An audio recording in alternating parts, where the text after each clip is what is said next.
नौकर भाग भाग कर मेरे सारे काम करता, मैं भी खुले दिल से उसको पैसे देती। एक दिन मेरी तबीयत बहुत ख़राब थी, उसको मसाज करने के लिए बोला तो कहने लगा, मालकिन सिर्फ ऐसे काम नहीं चलेगा। मैंने पूछा फिर कैसे? कहने लगा साथ में बोनस भी लूँगा। मैं राज़ी हो गई। थोड़ी देर बाद मेरे होश उड़ गए। नौकर मसाज करते करते बोला, चल मालकिन कमरे में। नौकर से मसाज करवाना मुझे कभी पसंद नहीं था, मगर नए नौकर के हाथ में ऐसा जादू था। ये नौकर एक पार्लर में काम करता था। मैं अक्सर इस पार्लर में जाती थी क्योंकि ये मेरी दोस्त का पार्लर था। मैं जब भी किसी पार्टी में जाने लगती तो इस पार्लर का चक्कर लगा ही लेती थी, क्योंकि मुझे सजना संवरना बहुत पसंद था। यूँ पार्लर वाली सुनैना मेरी दोस्त बन गई। इसने एक दिन मुझसे कहा, क्या बात है पायल, आज तुम बहुत थकी थकी लग रही हो। ये सुनकर मैंने कुर्सी पर सर रख दिया और अपनी आंखें बंद कर ली। सुनैना मेरा मेकअप कर रही थी। हाँ, आजकल मैं पार्टियों में बहुत आ जा रही थी तो इसलिए थकान हो जाती थी। ये ऊंचे ऊंचे जूते पहनकर तो मेरे पैरों की जान निकल जाती है और मेरे पैरों में बहुत दर्द होता है। ये सुनकर वह कहने लगी, मैं क्या सुन रही हूँ पायल, क्या तुम पार्टी से आने के बाद अपना मसाज नहीं कराती? यार, आजकल तो हर अमीर औरतों ने अपने घर में एक मसाज करने वाला नौकर रखा हुआ है। ये बात सुनकर मैं हैरान रह गई। मसाज करने के लिए भी अलग नौकर? मगर ये बात सुनैना पर जाहिर नहीं होने दी कि ये बात मुझे पहले से पता नहीं थी। इसलिए मैंने लापरवाही से कहा, हाँ मुझे पता है, मेरी एक नौकरानी है जो अक्सर मेरे पैर, सर और टांगे दबा देती है। ये सुनकर सुनैना हंसने लगी और कहा, अरे भाई, मैं इस मसाज की बात नहीं कर रही, बल्कि मैं तो बॉडी मसाज की बात कर रही हूँ, जो कि सारे जिस्म को ना सिर्फ खूबसूरत और जवान रखता है बल्कि सारे दिन की थकान भी उतार देता है। ये सुनकर मैं चौंक गई और सुनैना से कहा, हाँ मैं जानती हूँ, मैंने शायद यह एक बार करवाया भी था, मगर आजकल कोई अच्छा मसाज करने वाला नहीं मिल रहा, इसलिए बहुत थकान हो जाती है। ये सुनकर सुनैना ने मेरे कंधे पर हाथ मारा और कहा, अरे भाई, कमाल करती हो और रोज मेरे पार्लर पर आती हो और कहती हो कि कोई अच्छा मसाज करवाने वाला नहीं मिल रहा। तुम कल पार्टी से फ्री होकर मेरे पास आओ, मेरे पार्लर की लड़कियां तुम्हारा ऐसा मसाज कर देंगी कि तुम्हारी सारी थकावट उतर जाएगी। ये सुनकर मैंने इससे कहा, अच्छा चलो ठीक है, कल मिलते हैं, अभी तो मुझे जल्दी से तैयार कर दो, वरना तो मेरे पति ने बहुत शोर मचा देना है कि तुमने आज भी देर कर दी। ये कहकर मैंने अपनी आंखें खोल दी और वह जल्दी जल्दी मेरा मेकअप करने लगी। मैंने सुनैना से झूठ बोल दिया था क्योंकि मैंने कभी कोई मसाज नहीं करवाई थी। दरअसल इससे पहले मेरा पति एक ऑफिस में नौकरी करता था और हम दोनों पति पत्नी अपने दोनों बच्चों के साथ बहुत मुश्किल जिंदगी गुजार रहे थे। पार्लर जाकर मसाज करना तो दूर, मैंने तो पार्लर की शक्ल भी नहीं देखी थी, क्योंकि मेरे पति की सैलरी इतनी कम थी कि खर्च भी पूरे नहीं होते थे। बाकी का महीना तो हम उधार लेकर गुजारा करते थे। मगर फिर उन्हीं दिनों मेरे पति के दोस्त ने नया कारोबार शुरू करने का सोचा और मेरे पति से पार्टनरशिप का कहा। मेरा पति सोच में पड़ गया कि वे इतना पैसा कहाँ से लाएगा। इसने ये बात मुझसे कही और मैंने इसे कहा कि मेरे कुछ गहने हैं, वे बेच दो और मैं अपने बाबा से बात करूंगी, अपने भाई से बात करूंगी, थोड़े बहुत पैसे उनसे लूंगी। यह सुनकर मेरे पति ने कहा, अगर कारोबार में नुकसान हुआ तो तुम मुझे इसका जिम्मेदार ठहराओगी। मैं ये नहीं चाहता कि कल को हमारे रिश्ते के बीच दरार पड़े। लेकिन मैं नहीं मानी। मैंने कहा कि तुम काम शुरू करो, मैं तुमको जिम्मेदार नहीं ठहराऊंगी। ये सुनकर मैंने उससे कहा, ठीक है, लेकिन अगर कारोबार चल पड़ा तो तुम्हें इससे ज्यादा गहने बनवा कर दूंगा। यूं हमारे बीच डील हो गई और मेरे पति ने कारोबार शुरू कर दिया, लेकिन इसने साथ साथ नौकरी भी जारी रखी। क्या पता कारोबार ना चलता तो नौकरी भी हाथ से जाती और कारोबार भी। लेकिन ये जल्द ही वे नौकरी छोड़नी पड़ी क्योंकि इनका नया कारोबार बहुत अच्छा चलने लगा था। यूं हम रातों रात अमीर होने लगे। सबसे पहले हमने घर लिया और फिर गाड़ी भी खरीद ली। पैसा आने लगे तो शहर के लोग हमें बड़ी बड़ी पार्टियों में बुलाने लगे। मैं भी पार्लर में जाकर तैयार होने लगी। इस दिन मैं पार्टी से आई तो मैंने सोचा कि सुनैना के पार्लर चलती हूँ और इससे मसाज करवा लेती हूँ। मुझ पर पैसे की कमी नहीं थी और मैं चाहती थी कि अगली पार्टी में मैं भी दोस्तों से कहूँ कि मैं थकावट को उतारने के लिए मसाज करवाती हूँ। ये ख्याल आते ही मैं पार्लर जा पहुँची, जहाँ सुनैना ने मुझे एक अकेले कमरे में लेटा दिया और एक लड़की आई और मेरे मसाज करने लगी। पहले तो मुझे बहुत शर्म आई, मगर धीरे धीरे मैं इसकी आदी होती गई। मैं घर आई तो मेरी सारी थकान उतर चुकी थी। अब मैं जब भी पार्टी से आती थी सीधी पार्लर में जाती और बॉडी मसाज करवा लेती। इसकी इतनी आदी हो गई थी कि मुझे इसके बगैर अब नींद नहीं आती थी। लेकिन मसला ये था कि मैं अक्सर पार्टी से आती थी तो इतनी थकान हो जाती थी कि मुझसे इतनी दूर पार्लर नहीं जाया जाता था। हालांकि मैं गाड़ी में जाती थी। ये बात मेरे पति ने सुनी तो वे हंसकर कहने लगे, एक वक्त वह भी था जब तुम रिक्शा का किराया बचाने की खातिर बाजार पैदल चली जाती थी, मगर अब तो तुमसे गाड़ी में बैठकर भी पार्लर तक नहीं जाया जाता। वे कहते हैं ना, जब पैसा आ जाता है तो इंसान की सोच को भी बदल देता है। ये सुनकर मैं भी हंस दी और अपने पति से कहा, वे दिन और थे, तब हम गरीब थे, मगर अब मेरे पास पैसा है। ये सुनकर मेरे पति ने कहा, तो फिर फिक्र कैसी, तुम पार्लर वाली को घर बुला लिया करो। ये सुनकर मैं खुश हो गई क्योंकि ये बात तो मुझे याद ही नहीं आई थी। मैंने इस सिलसिले में सुनैना से बात की तो कहने लगी, ये भी कोई बात हुई, तुम्हें जब भी मसाज करवाना हो मुझे कॉल कर दिया करो, मैं लड़की भेज दूंगी। ये सुनकर मैं बेफिक्र हो गई और अब जब भी मुझे मसाज या मेकअप करवाना होता मैं अपने घर में ही किसी लड़की को बुला लेती थी। यूँ पैसे तो डबल लग जाते थे मगर मेरा काम आसान हो गया था। फिर मुझे कौन सा पैसों की कमी थी इस काम के लिए। सुनैना जितने पैसे मांगती थी मैं निकाल कर उसे आराम से दे देती थी। इसलिए तो सुनैना मेरी दोस्त बनी हुई थी, वरना तो वह किसी आम औरत को वहां तक आने भी नहीं देती थी। शायद इसे पता था कि मैंने पैसों के मामले में कंजूसी नहीं दिखाई थी। एक दिन सुनैना मेरे घर आई हुई थी। मैंने इससे कहा कि तुम्हारी पार्लर की लड़की बहुत अच्छा मसाज कर देती है। ये सुनकर वे कहने लगी, ये तो कुछ भी नहीं है, मेरे साथ ऐसे मेल वर्कर्स भी हैं जो तुम्हारा ऐसा मसाज करेंगे कि तुम उन लड़कियों को तो भूल जाओगी। ये सुनकर मैं हैरान रह गई मगर सुनैना से कुछ नहीं कहा क्योंकि मुझे बड़ी शर्माई कि कोई आदमी नौकर मेरा मसाज करेगा। मगर एक दिन मैं अपनी एक और दोस्त मीना के पास गई तो इसके कमरे में एक लड़का बैठा हुआ था। मैंने पूछा कि लड़का कौन है तो वह कहने लगी, मेरा नौकर है। ये सुनकर मैंने इससे कहा कि फिर ये तुम्हारे कमरे में क्या कर रहा है, बाहर जाकर किचन में काम करे। ये सुनकर मीना हंस पड़ी और मुझसे कहा, तुम मीना बहुत मजाक करती हो, ये किचन में काम करने वाला नौकर नहीं है। ये सुनकर मुझे हैरानी हुई और मैंने इससे कहा, फिर कौन सा नौकर है।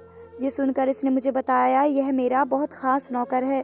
यह कहकर इसने अपने नौकर को इशारा किया तो वह एक क्रीम लेकर इसके पास आ गया और मैं समझ गई कि नौकर कौन सा काम करता था। मैं घर आई तो मैंने अपनी एक दोस्त को कॉल करके बताया तो वह हंसने लगी, अभी तो नई नई अमीर हुई हो ना, इसलिए तुम्हें इस काम का पता नहीं है, वरना तो हर अमीर औरत आजकल यही काम करवा रही है। ये सुनकर मैंने इससे कहा कि मैं तो मसाज लड़कियों से ही करवा लेती हूँ, किसी नौकर से करवाने में मुझे बहुत शर्म आती है। ये सुनकर वह हंसने लगी और कहा, जब तुम ऐसा करोगी तो तुम्हें भी अच्छा लगेगा। ये सुनकर मैंने अपने कानों को हाथ लगाया और कहा कि मुझे ऐसा काम नहीं करना। फिर मेरे पति कारोबारी काम में बहुत ज़्यादा बिजी हो गए और वे शहर से बाहर जाने लगे। ऐसे में मुझे अकेली ही पार्टियों में जाना पड़ता था। मैं घर आती तो थक जाती थी और दिल करता कि कोई मेरा मसाज कर दे। मैंने इस दिन भी थकी हुई हालत में सुनैना को कॉल की तो उसने कहा, आज सारी लड़कियां बिजी हैं, एक मेल वर्कर फ्री है, कहूँ तो उसे तुम्हारे पास भेज दूं।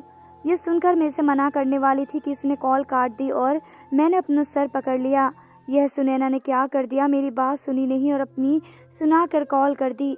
फिर मैंने सुनैना को कई बार कॉल की मगर इसने कॉल नहीं उठाई और उसका भेजा हुआ नौकर आ गया।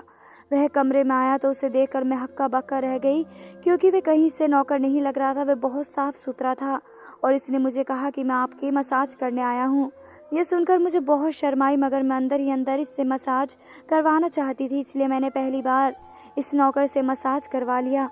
वह चला गया तो मैंने सोचा कि सुनैना सही कहती थी, इसके हाथों में सचमुच जादू था। ये बात मैंने सुनैना से की तो उसने मुझसे कहा कि तुम चाहो तो ये नौकर रोज तुम्हारे घर आ सकता है, इसे मसाज के अलावा भी कई काम आते हैं। ये सुनकर मैंने हामी भर ली और कहा, ठीक है, इसे घर पर भेज दो। यूं वो नौकर मेरे घर आकर रहने लगा। मेरा पति एक दिन कारोबारी मसले से वापस आया तो पूछने लगा, ये नया नौकर तुमने रखा है? ये सुनकर मैंने परेशान हो गई और उससे कहा कि हाँ, ये लड़का बहुत ही काबिल और ज़रूरतमंद है, इसे मेरे पार्लर वाली दोस्त ने भेजा था, इसलिए मैंने इसे काम पर रख लिया। मैंने अपने पति से बहाना बना दिया। ये सुनकर वे कहने लगा, वैसे तो मैं किसी अजनबी को घर पर नौकरी के लिए रखने के हक में नहीं हूँ क्योंकि घर में इतने सारे गहने और पैसे रखे हैं, लेकिन ये तुम्हारी दोस्त ने भेजा है तो इसे रख लेते हैं। फिर भी तुम इस घर पर नज़र रखना क्योंकि मैं तो आजकल घर पर ज़्यादा नहीं रहता हूँ। ये सुनकर मैंने अपने पति से कहा, तुम तो हर आदमी को शक की निगाह से देखते हो, ये नौकर ऐसा नहीं है, ये बहुत अच्छा इंसान है, इसलिए मैंने इसे नौकरी पर रखा है। ये सुनकर मेरा पति बेफिक्र हो गया मगर मैं घबरा गई क्योंकि मैं नहीं चाहती थी कि मेरे पति को ये बात पता चले कि मैंने इस नौकर को मसाज करने के लिए रखा है और मैं इसे मसाज करवाती हूँ। खैर, जब तक मेरा पति घर पर रहा मैंने नौकर से घर के सारे काम करवाए और उसे अपने कमरे में नहीं आने दिया। नौकर भी घर के सारे काम करता रहा और मसाज वाली बात किसी के सामने अपने मुंह पर नहीं लाया। मैं नहीं चाहती थी कि ये बात किसी को पता चले। इस दौरान जब जब मेरा पति बाहर जाता मैं इस नौकर को कमरे में बुला लेती थी। मगर एक दिन मेरा पति अचानक ही घर आ गया और मैं कमरे में थी। ये सुनकर मैं बहुत घबरा गई और सोचा कि पति के आने से पहले नौकर को भगा दूं। मगर ये नौकर भी बड़ा समझदार था। मेरे पति के आने से पहले दूसरे काम पर लग गया और मेरे पति को कुछ पता ही नहीं चला। मैं मसाज लड़कियों से भी करवा सकती थी, मगर इस नौकर के हाथों में क्या जादू था मैं भूल ही नहीं पाती थी। इसलिए इसे मसाज कराने के लिए बुला लेती थी। मगर इस बार मेरा पति बहुत दिनों के लिए घर आया हुआ था और हमने बहुत सारी पार्टियों में जाना था। मेरे पति का कारोबार बढ़ रहा था और अब वह अपने कारोबार को बाहर के मुल्क में भी ले जाना चाहते थे, इसलिए वे अक्सर मुल्क से बाहर जाने लगे थे। मगर जब घर वापस आते तो हम सिर्फ मौज मस्ती करते थे, नई नई पार्टियों में जाते थे। दरअसल पार्टियों में कई बड़े बड़े बिजनेसमैन होते थे जिनके साथ मेरे पति के कई काम होते थे, इसलिए मेरे पति उन सबको किसी पार्टी पर ही मिल लेते थे और अपने काम की बात कर लेते थे। इस बहाने मैं भी उनकी बीवियों से बात कर लेती थी। कोई अपने कपड़ों की तारीफ करती थी तो किसी को इस बात पर गर्व होता था कि इसके पास सबसे महंगी ज्वेलरी है। यूं हम सभी औरतें अपनी अपनी तारीफें करती रहती थी और एक से बढ़कर एक फेंकती रहती थी। फिर एक दिन पार्टी में मेरी एक दोस्त ने मेरी खूबसूरती की तारीफ कर दी और कहा कि तुम बहुत खूबसूरत हो या किसी से मसाज करवाती हो। यह सुनकर मैं शर्मा गई और मैंने कुछ नहीं कहा। मगर घर आकर मैंने अपने पति से पूछा, क्या वाकई मैं बहुत खूबसूरत हो गई हूँ? यह सुनकर वे कहने लगे, तुम ये बात आज मुझसे क्यों पूछ रही हो? यह सुनकर मैंने उन्हें बताया कि आज पार्टी में एक औरत ने मेरी खूबसूरती की तारीफ कर दी और तब से मैं सोच रही हूँ कि मैं वाकई में इतनी खूबसूरत हूँ। ये सुनकर मेरे पति ने कहा कि तुम हमेशा से इतनी ही खूबसूरत थी और आज भी इतनी खूबसूरत हो। तारीफ किसे अच्छी नहीं लगती, इसलिए मैं शर्मा गई। जब नौकर मेरा मसाज करता था तो वह भी यही बात करता था कि मैडम आप बहुत ज़्यादा खूबसूरत हैं। ये सुनकर मैं चुप हो जाती थी, जैसे मैं इस बात की आदी होती जा रही थी। इस बार मेरा पति ज़्यादा दिन के लिए घर आया था, इसलिए मुझे नौकर को बुलाने का टाइम नहीं मिल रहा था। वे बेचारा भी घर के कामों में लगा रहता था और मैं अपने पति के साथ पार्टियों में बिजी रहती थी। मुझे वक्त नहीं मिल रहा था, इसलिए मैं पार्टी में जाती थी तो मेरे पूरे जिस्म में दर्द हो जाता था। मैं दर्द को बर्दाश्त किए हुए थी। कई दिन हो गए थे मैं पार्लर भी नहीं जा पाई थी क्योंकि रोज़ पार्टी में जाना पड़ता था और मेरा पति चाहता था कि मैं इसके साथ हर पार्टी अटेंड करूं, हर जगह जाऊं, मगर मुझे बहुत थकान हो जाती थी। फिर कई दिन हो गए। एक दिन मेरे पति के दोस्त की कॉल आई और उसके दोस्त ने कहा कि एक दिन ज़रूरी काम है, यहाँ आ जाओ। ये सुनकर मेरा पति बाहर चला गया और मैं आज़ाद हो गई और मैंने अपनी थकान को उतारने के लिए नौकर को कमरे में बुलाया। वे मेरा मसाज करने लगा और मेरी आंखें नींद से बंद होने लगी। तभी मुझे नौकर ने ऐसी बात कह दी जिसे सुनकर मेरे होश उड़ गए। उसने मुझसे कहा, मैडम तुम्हारे पास जितना पैसा और गहने हैं मेरे हवाले कर दो वरना मैं तुम्हें गोली मार दूंगा। ये सुनकर मैं घबरा गई और सोचने लगी कि आज इस नौकर को क्या हो गया था, ये क्यों ऐसी बात कर रहा था। तभी मैंने इसे डांट कर कहा, ये तुम कैसी बात कर रहे हो? तुम मेरे नौकर हो और मैं तुम्हारी मालकिन हूँ। तुम जानते नहीं कि तुम ये कैसी बात कर रहे हो? ये सुनकर उसने अपनी जेब से बंदूक निकाल ली और कहा कि अपनी अलमारी की चाबी मुझे दे दे वरना मैं तुम्हारी इस खूबसूरत जिस्म में गोली मार दूंगा। ये सुनकर मैं रोने लगी और इससे कहा कि तुम्हें जो कुछ चाहिए वह ले लो मगर मुझे गोली मत मारना। ये सुनकर नौकर ने मुझसे अलमारी की चाबी ली और मालिक को खोल कर लिया और मेरे सारे पैसे और गहने उठाकर भाग गया। इसके जाते ही मैं रोने लगी क्योंकि मेरे पति ने मुझे मना किया था, मगर मैंने इसकी बात नहीं मानी थी। मुझे उस नौकर पर भरोसा नहीं करना चाहिए था। तभी मुझे सुनैना याद आया और मैंने सोचा कि ये नौकर इसने ही मेरे पास भेजा था। याद आते ही मैंने इसे कॉल की और वह सारा किस्सा उसे बता दिया, जिसे सुनकर वह कहने लगी कि ये तो बहुत बुरा हुआ तुम्हारे साथ। ये सुनकर मैं रोने लगी और कहा कि तुम्हारा ये नौकर मेरे जेवर और पैसे सब अपने साथ ले गया है। ये सुनकर वह कहने लगी, इसे मेरा नौकर मत कहो, मैंने तो इसे 2 दिन पहले ही नौकरी से निकाल दिया था। ये सुनकर मैं हक्का बक्का रह गई, तो तुमने ये बात मुझे पहले क्यों नहीं बताई? मैंने सुनैना से ये बात कही तो वह कहने लगी, देखो पायल, यह बात मैं तुम्हें बताने वाली थी मगर मैं कुछ बिजी थी इसलिए भूल गई। ये सुनकर मैंने इस पर गुस्सा किया तो वह कहने लगी, अच्छा मुझे माफ़ कर दो, अब तुम इस नौकर के खिलाफ थाने जाकर रिपोर्ट लिखवा दो, मगर मेरा नाम मत लेना कि इस नौकर को मैंने तुम्हारे पास भेजा था क्योंकि मैं तो तुम्हारी दोस्त हूँ ना। ये सुनकर मैंने गुस्से से कॉल काट दी और सोचने लगी कि अब मैं क्या करूँ, मेरा इतना बड़ा नुकसान करके वह सुनैना भोली बन गई है। मगर अब मैं ये बात अपने पति से कैसे कहूँगी कि वह नौकर जिसे मैंने अपनी मसाज के लिए घर में रखा था वह चोरी करके भाग गया है।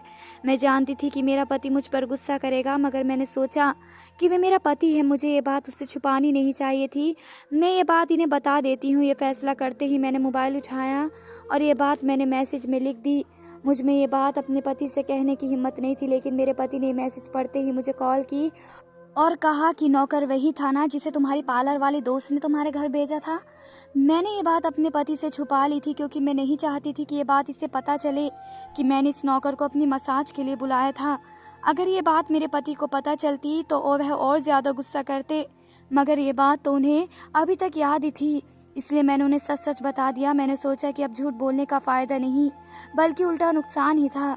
ये बात सुनकर मेरे पति ने कहा कि मैंने तुम्हें पहले भी मना किया था कि हम पैसे वाले लोग हैं, इसलिए तुम किसी अजनबी पर भरोसा मत करना, मगर अब तुम मुझे उस पार्लर वाली दोस्त का नंबर सेंड करो ताकि मैं इससे बात कर सकूं।